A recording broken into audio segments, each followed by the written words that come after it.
it's Aaron Rodgers. It's a guy who, wanted to come here, and obviously that first year didn't play out well with the Achilles injury, and this year has not played out well at all. It's ended up in a head coach being fired, a GM being fired, his best friend, offensive coordinator, being demoted.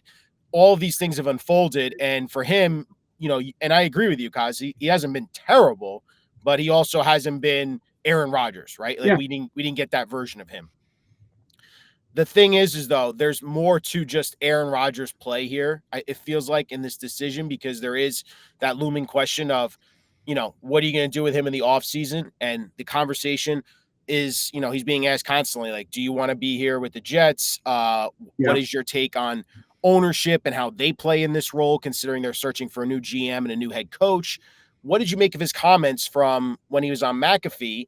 And he said stuff about, the Lions and how they run their organization, and they stuck with Dan Campbell. What did you make of that?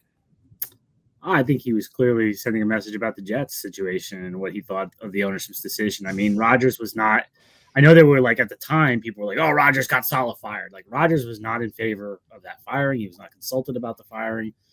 He remains close with Robert Saleh. They speak all the time.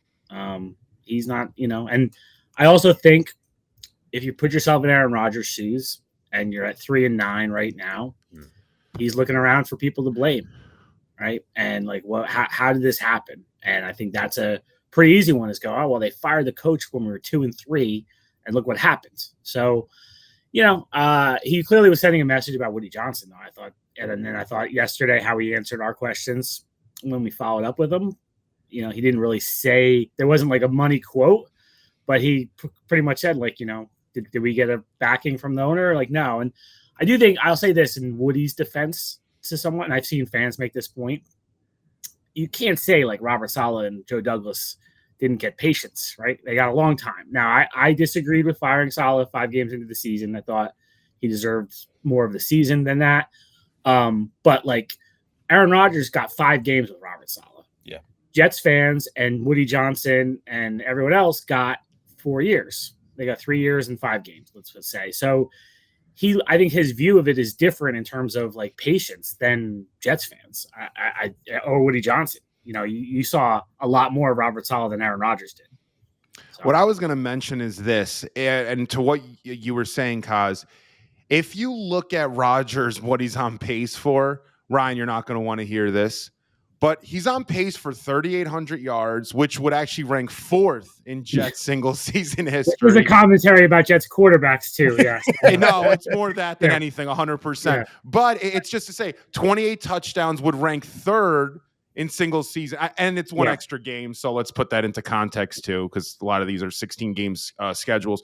However, if you just look at it in totality, I don't think, and I tweeted this and got a bunch of hate, I don't think Rodgers is the main problem. The main problem is the thought that went into bringing Rodgers here and his offense and Hackett's offense, thinking that would, magically turn the Jets into a playoff team.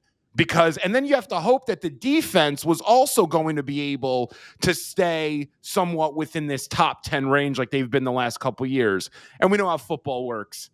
On a year-in basis, you might be top 5. You might get into the bottom 10 because that's just the way it works. I think the Jets fundamentally, I'm sure we're going to get into it, they have an issue with how to identify and develop anything offensively. Pieces, coaches, and I think that's really where the problem lies. And I think that they thought Rodgers and Hackett, what they were doing 10 years ago, was going to work here. And it is compared to what we've seen, but it's not enough.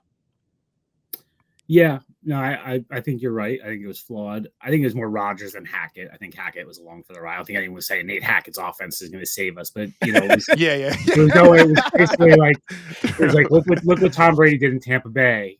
Yeah, Aaron Rodgers do that here, and I understand. I mean, I was right there with them. I wasn't against it at the time. I thought it was the right move. He just hasn't been the same guy, and I think it speaks to what Aaron Rodgers was as a player, that whatever we're getting right now, if you want to say 75% Aaron Rodgers or lower than that, he's still going to end up with 26, 27, 28 touchdowns, probably 10 interceptions, something in that range, which again would be a great season in Jets history. But he hasn't. The thing he hasn't done is he hasn't elevated everyone around him, and that's what you were wanted from Aaron Rodgers. And like I've said this before. Ryan's heard this before. I was told a long time ago. There's two types of quarterbacks. There's ones that hide your warts and ones that expose your warts. And most of them expose them. Very few hide your warts. I thought Rodgers was going to be able to make up for the deficiencies on this team and overcome them.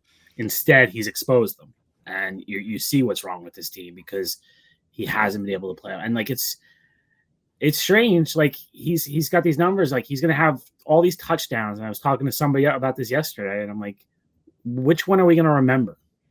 Is there any touchdown? Any touchdown that we're going to remember? Maybe that Patriots game. That Garrett's goal line, catch, Garrett's catch. Garrett, that was Garrett. Texans. Yeah.